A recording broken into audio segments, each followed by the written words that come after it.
Hey. Oh, shit. Hey, it's BD from the Horror Tavern, and you're watching Disney Channel. Dun, dun, dun, dun. Tell your mama to stop by and grab a drink. I'm not getting paid for this, am I? Alright, everybody. Welcome to the review of a Goosebumps book, which is not really a Goosebumps book. In fact, the whole point of that unsponsored, but hopefully if you do want to sponsor, I'm available, unsponsored intro was the fact that this book is actually more like a Disney Channel original movie. Has tropes you would see out of Disney Channel original movies and sitcoms as opposed to something out of a kid's horror series. And for those of you who read this book unknowing what it was actually about and what you were going to expect, you probably were disappointed by it and didn't like it as much.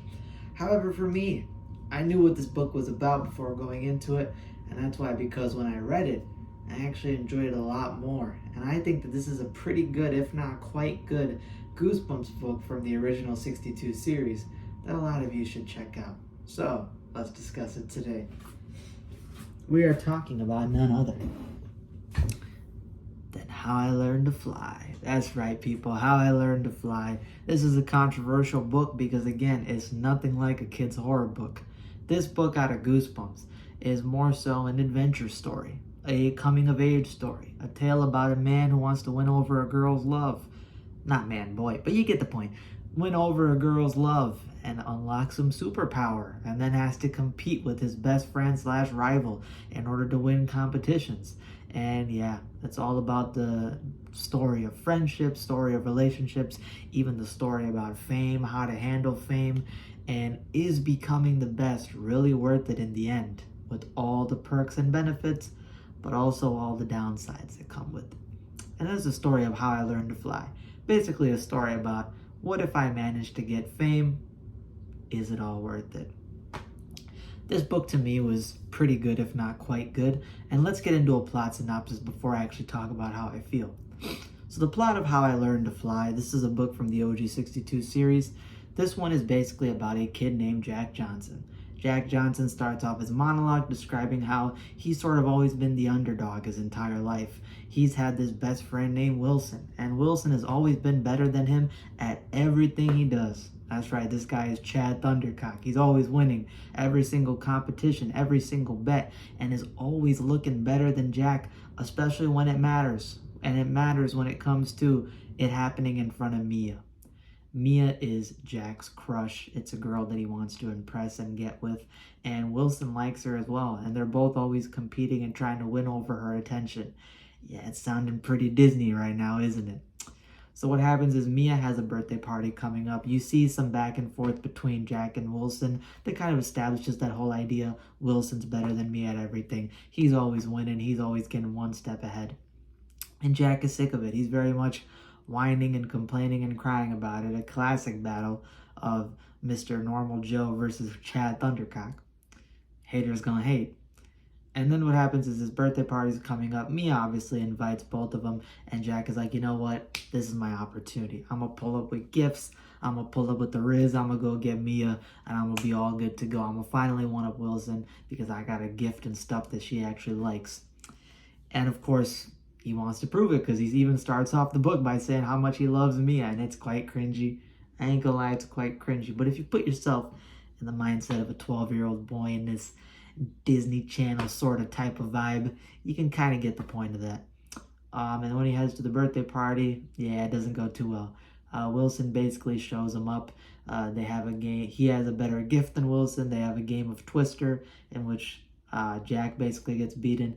And they also have a glizzy gobbling contest. You know, back in the day, that would have been all right. But nowadays, when I hear, two guys competing over, goblin glizzies, I'm like, hey, yo, get that pause, double pause, triple pause ready. I'm gonna need you to rewind that shit. Pause it again. I'm gonna need you to hit that Dormammu, Doctor Strange. Can we make a pause bargain, rewind, pause again, that type of thing, because they are indeed goblin glizzies at a birthday party, and it's described as Wilson wins because he gets a foot-long hot dog and eats it in 2 bites. Do the math, people. I'm just saying. You say I'm dirty-minded, but you were thinking it too. Let's be real, you were thinking it too. He basically loses, and then Jack runs out of the house crying. He's so ashamed, he's so embarrassed, and Mia and his friends run after him, crying, "Yo, Jack, come back, please, come back, don't worry." He's upset, he's crying, he's running away, he just wants to get away from it all. He heads to the beach in the local town, and he gets by this abandoned beach house that nobody really goes into, but he runs in there because he knows his friends aren't going to check there. Mia won't be able to find him, and he just wants to let them worry because he's really mad at the world right now. He just needs some time alone. When he enters into this abandoned beach house, however, you get this very creepy, very well-written description of how terrifying this abandoned house is. I love abandoned mansion settings. This is kind of like that. It's an abandoned beach house, but still very eerie, very creepy, very dark, very dingy.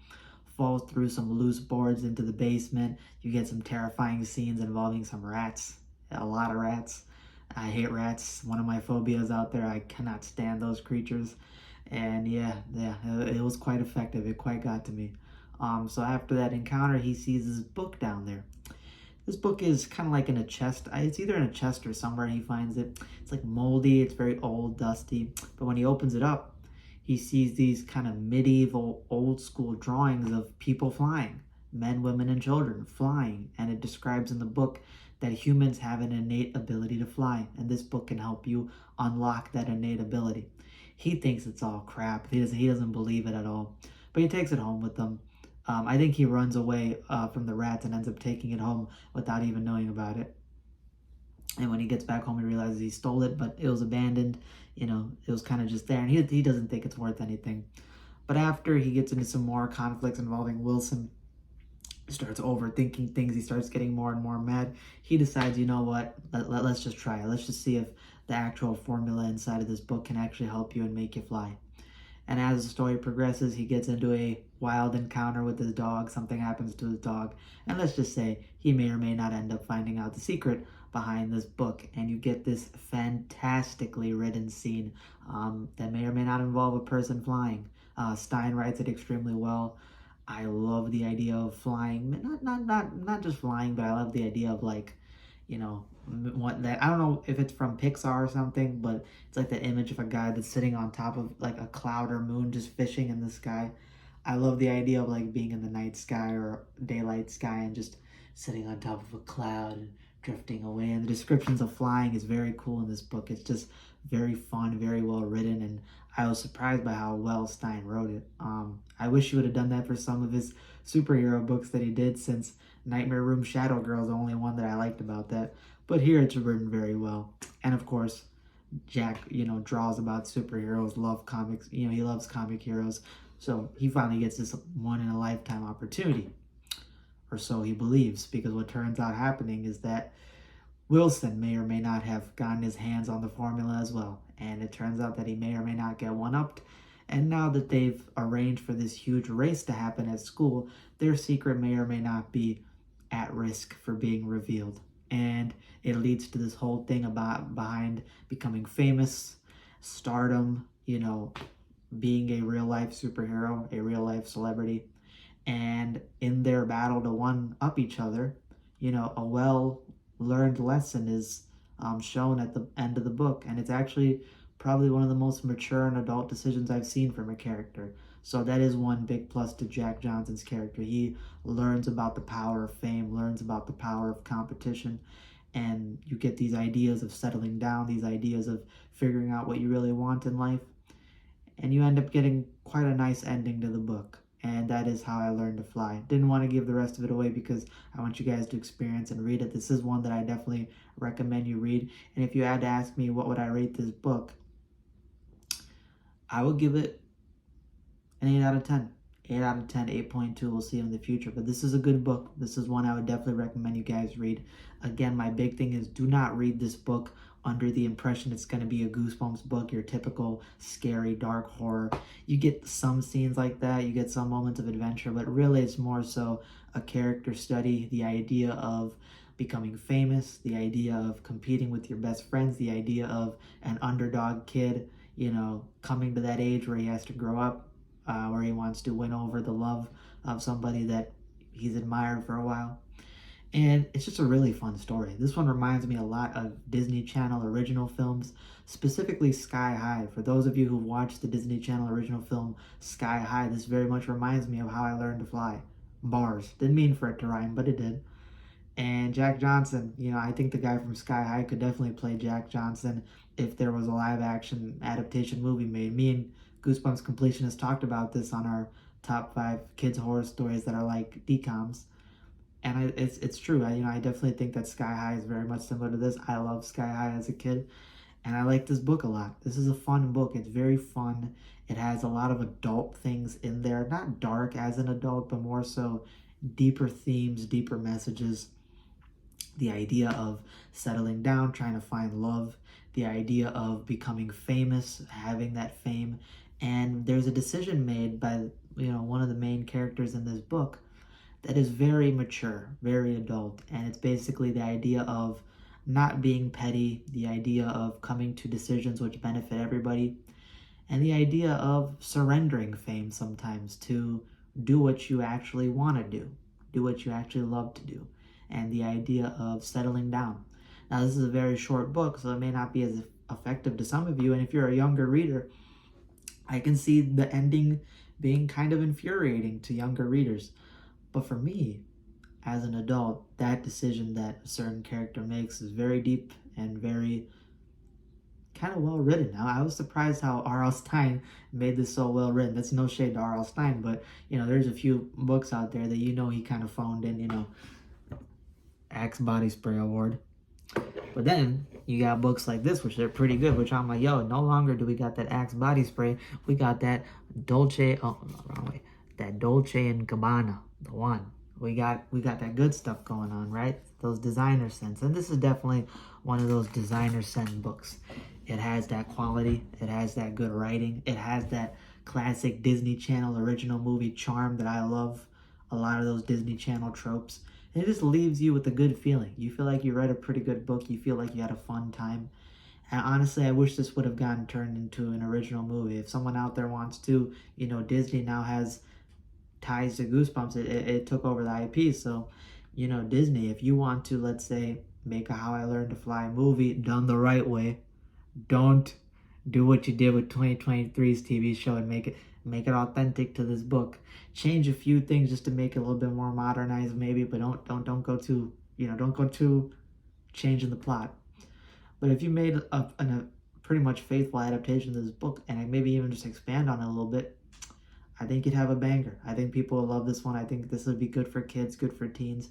And I think sometimes you need movies like this. You don't always need that super dark, super thought-provoking, this is a thought-provoking book, but it's not that sort of super deep, super high-level concept book. And it's also not that dark, creepy, terrify you out of your socks kind of read. No, it's a fun, feel-good read. And at the same time, yeah, it's simple and fun, but it's also got some stuff that you're going to resonate with when you're an adult and make you reflect on your life and make you resonate with Jack, despite the fact that he's a crybaby simp who lost to a glizzy gobbler for the rest of the book.